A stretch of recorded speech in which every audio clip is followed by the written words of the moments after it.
Hey guys, welcome back to my channel. तो last video में हमने देखा था बेसिक्स ऑफ सिंक्रोनस मशीन, जिसमें हमने देखा था जो रोटर है तो उसमें हमने फील्ड वाइंडिंग होती है रोटर पे, और उस पर हम डीसी सप्लाई देते हैं। और जो स्टेटर है उसमें हम आर्मेचर वाइंडिंग लगाते हैं, और आर्मेचर वाइंडिंग को जो है हम 3 फेज सप्लाई देते हैं। ठीक है, तो रोटर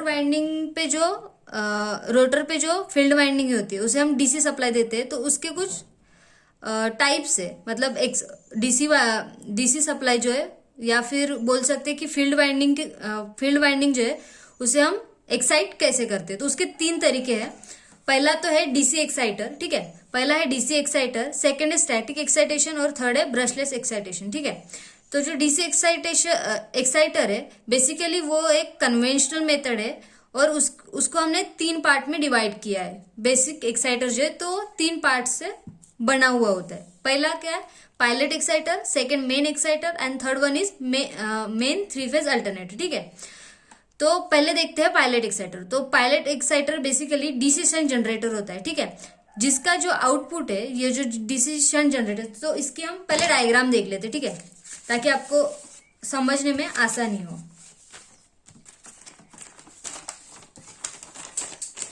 यहां पर देखिए, ये जो डीसी एक्साइटर है, जैसे मैंने बोला था, ये 3 पार्ट से बना हुआ रहता है। पायलट एक्साइटर, मेन एक्साइटर और 3 फेज अल्टरनेटर। ठीक है, तो ये जो पायलट एक्साइटर का जो आउटपुट है हम मेन एक्साइटर को देते हैं। ठीक है, और मेन एक्साइटर के फील्ड को देते हैं, और मेन एक्साइटर का जो भी आउटपुट मिलता है हमें, वो हम 3 फेज अल्टरनेटर को देते हैं। ठीक है, समझ आएगी बेसिक सी बात।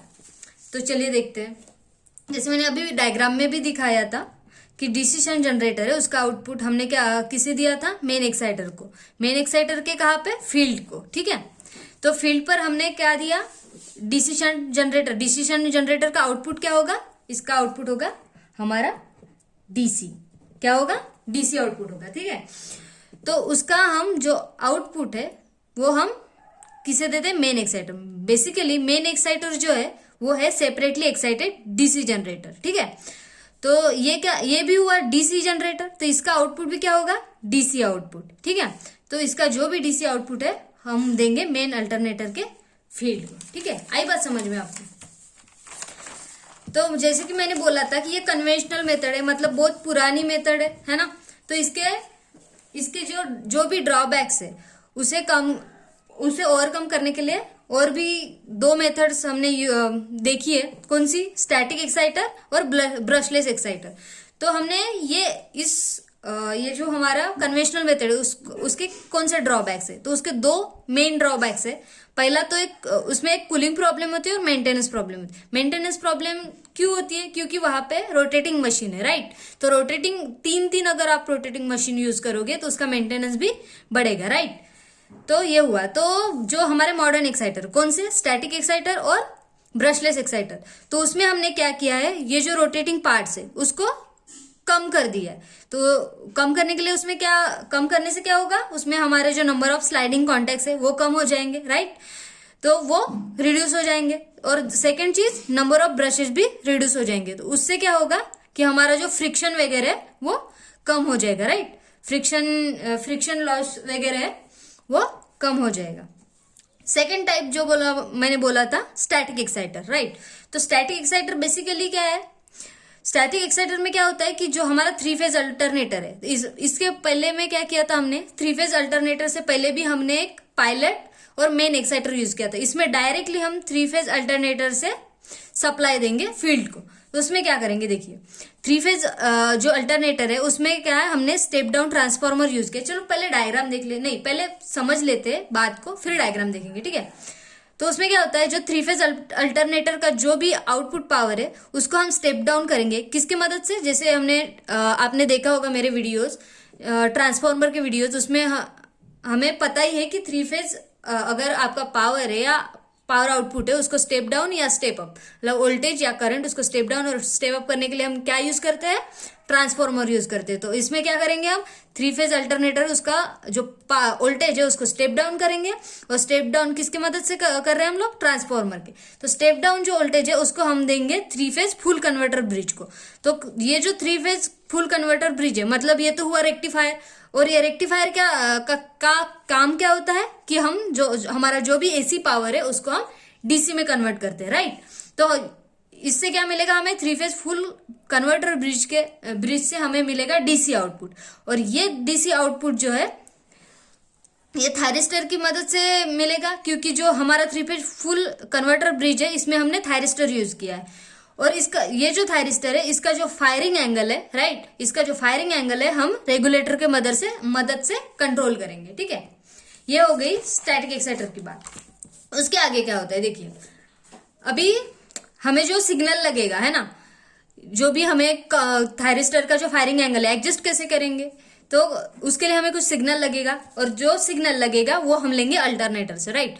वो अल्टरनेटर से अगर हम सिग्नल लेना है, मतलब सिग्नल किसके फॉर्म में लेंगे, वोल्टेज या करंट के फॉर्म में। तो हमारा जो अल्टरनेटर है उसका जो वोल्टेज और करंट है वो बहुत ज्यादा होता है, राइट। तो उतना मेजरिंग पर्पज के लिए या बोलिए आप सिग्नल एक्सट्रैक्ट करने के लिए उतना बड़ा तो हमें वोल्टेज और करंट चाहिए नहीं होगा। तो उसको छोटे अमाउंट में, मतलब उसका जो क्या बोलते हैं वोल्टेज, वोल्ट में ना लेकर उसके मिली वोल्ट में बोलिए, उसको वो छोटा वोल्टेज चाहिए। और करंट भी हमें एम्पियर में ना होकर मिली एम्पियर, माइक्रो एम्पियर इसमें में चाहिए। तो वो जो कम क्वांटिटी में हमें चाहिए होता है सिग्नल पर्पज के लिए या फिर मेजरमेंट पर्पज के लिए, उसके लिए हम सीटी और पीटी यूज करते हैं। सीटी और पीटी क्या है हमारा, सीटी माने करंट ट्रांसफार्मर और पीटी माने पोटेंशियल ट्रांसफार्मर, राइट। तो यहां से हम सिग्नल लेंगे अल्टरनेटर से, और ये सिग्नल कैसे लेंगे हम, सीटी और पीटी को कैसे लेंगे, with the help of brushes and slip rings, okay. तो ये हो गया।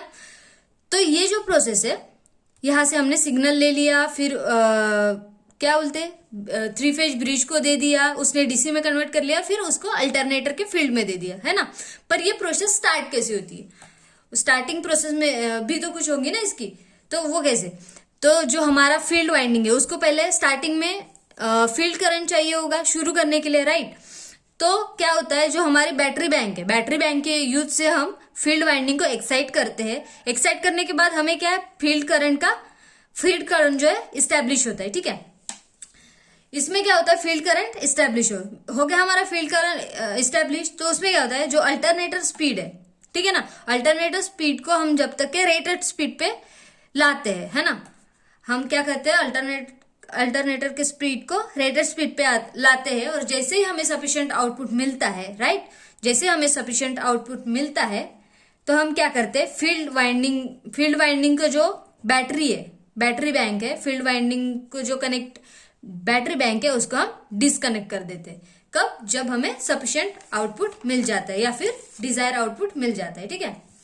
और जैसे हमें सफिशिएंट आउटपुट मिल जाता है हम क्या करते हैं, बैटरी बैंक को स्विच करते हैं थायरिस्टर ब्रिज पे, और वो फिर बाद में वर्क करता है with the help of thyristor bridge, ठीक है। तो ये हो गई स्टार्टिंग की प्रोसेस। तो हमारा थर्ड टाइप जो है एक्साइटेशन का वो है brushless excitation. Brushless excitation similar है किससे, हमारा पहला कौन सा था हमारा एक्साइटेशन, डीसी एक्साइटेशन, राइट। उसके जैसा ही है पर थोड़े से चेंजेस है उसमें भी 3 पार्ट्स थे, पायलट एक्साइटर, मेन एक्साइटर और मेन अल्टरनेटर। उसमें फर्क क्या है कि ये जो तीनों है वो सेम शाफ्ट पे माउंट होते हैं इस केस में, ठीक है। और जो पायलट एक्साइटर और मेन एक्साइटर है उसको हम सॉलिड शाफ्ट से कनेक्ट करते हैं, और मेन एक्साइटर और मेन अल्टरनेटर है उसको हम हॉलो शाफ्ट से कनेक्ट करते हैं, ठीक है। तो ये हो गया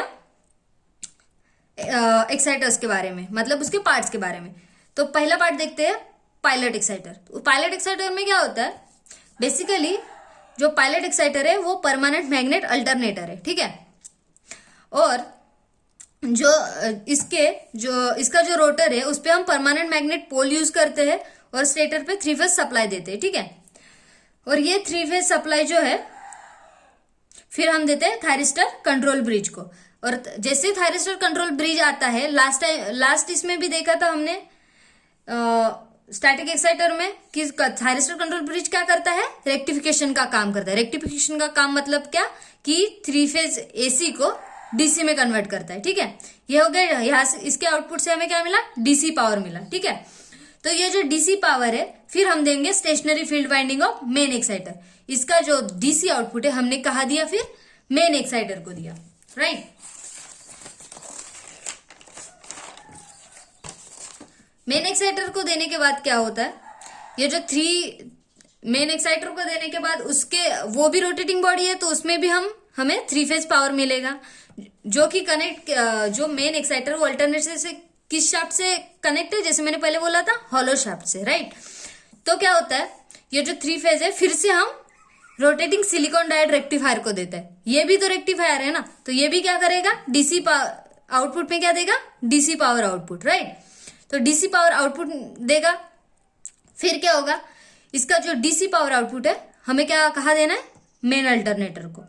और जो मेन अल्टरनेटर को देंगे तब ये जो पावर ट्रांसफर कर रहे हैं डीसी पावर आउटपुट, तो वो विदाउट ब्रश और स्लिप रिंग्स होंगे। तो उससे क्या होगा, उसका फायदा क्या होगा, हमारे लॉसेस कम हो जाएंगे, फ्रिक्शन लॉसेस कम हो जाएंगे। ठीक है, तो जैसे पहले भी हमने देखा था कि सिग्नल के लिए हमें क्या चाहिए होगा, मतलब सिग्नल कहाँ से लेंगे हम, अल्टरनेटर से। और अल्टरनेटर से हमें सिग्नल एक्सट्रैक्ट करने के लिए हम किस चीज का इस्तेमाल कर रहे हैं, सीटी और पीटी का, दैट इज करंट ट्रांसफार्मर और पोटेंशियल ट्रांसफार्मर का। ठीक है, और फिर उसी के हेल्प से हमारा थायरिस्टर का फायरिंग एंगल हम एडजस्ट करेंगे। ठीक है, तो ये हो गया तीनों हमारे एक्साइटेशन का टाइप्स। ठीक है, तो डायग्राम भी देख लेते हैं, ये तो पहले हमने देख ली ना।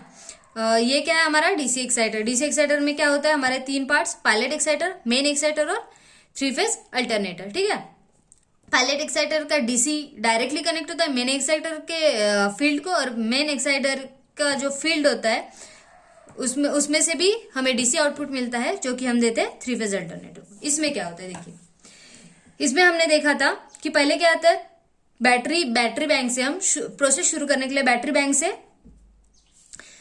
फील्ड को एक्साइट करते हैं। जैसे ही फील्ड करंट या फिर उसकी जो स्पीड है रेटेड स्पीड पे पहुंच जाती है और हमें डिजायर आउटपुट मिल जाता है, तो हम इसे डिस्कनेक्ट कर देते हैं। और फिर ये जो फील्ड है या फिर ये जो प्रोसेस है फिर कंटिन्यू कौन करता है, थायरिस्टर ब्रिज। और थायरिस्टर ब्रिज का जो फायरिंग एंगल है उसको एडजस्ट करने के लिए हमें सिग्नल की जरूरत पड़ती है। और वो जो सिग्नल है हम सीटी और पीटी के हेल्प से किसे देते हैं, थायरिस्टर ब्रिज को। ठीक है, तो ये हो गया हमारा static excitation for synchronous generator. तो लास्ट बचा है हमारा, ये हम डायग्राम्स देख रहे हैं, पहले एक्सप्लेनेशन हमने देख चुके हैं हम लोग। ठीक है, और ये है हमारा लास्ट पार्ट, कौन सा, ब्रशलेस एक्साइटेशन। तो इसमें क्या है, मैंने बोला था कि ये जो है ये सॉलिड शाफ्ट से कनेक्ट होता है, कौन, पायलट और मेन एक्साइटर। ठीक है, और जो मेन एक्साइटर, इसे डैश डैश करना चाहिए ताकि पता चले ये हॉलो शाफ्ट है करके। ठीक है, ये मेन एक्साइटर और अल्टरनेटर जो है वो हॉलो शाफ्ट से कनेक्ट होता है। ठीक है, ये जैसे कि मैंने बोला था कि इसका जो डीसी आउटपुट है वो थायरिस्टर कंट्रोल करेगा, थायरिस्टर का जो फायरिंग एंगल है वो कंट्रोल करेगा। ठीक है, और फिर ये कंट्रोल डीसी फील्ड जो है फिर ये कनेक्ट होगा सिलिकॉन डायोड ब्रिज से, फिर से ये कन्वर्ट करेगा एसी टू डीसी, और फिर वो जो डीसी पावर है वो अल्टरनेटर के फील्ड को दिया जाएगा। और ये रेगुलेटर जो है थायरिस्टर कंट्रोल ब्रिज का जो फायरिंग एंगल है वो कंट्रोल करेगा। और इसका सिग्नल कहाँ से मिलेगा, इसको सीटी और पीटी से, जो कि करंट ट्रांसफार्मर और पोटेंशियल ट्रांसफार्मर। और ये सिग्नल कहाँ से ले रहे हैं, अल्टरनेटर के फील्ड से या फिर अल्टरनेटर से ले रहे। तो ये हो गया हमारे एक्साइटेशन सिस्टम। अगर आपको वीडियो अच्छा लगा हो तो प्लीज लाइक कीजिएगा। अगर आप चैनल पे नए हो तो प्लीज चैनल को सब्सक्राइब करना मत भूलिएगा, ताकि आपको जब भी नया वीडियो आए तो सबसे पहले आपको पता चले। ठीक है, थैंक यू फॉर वॉचिंग।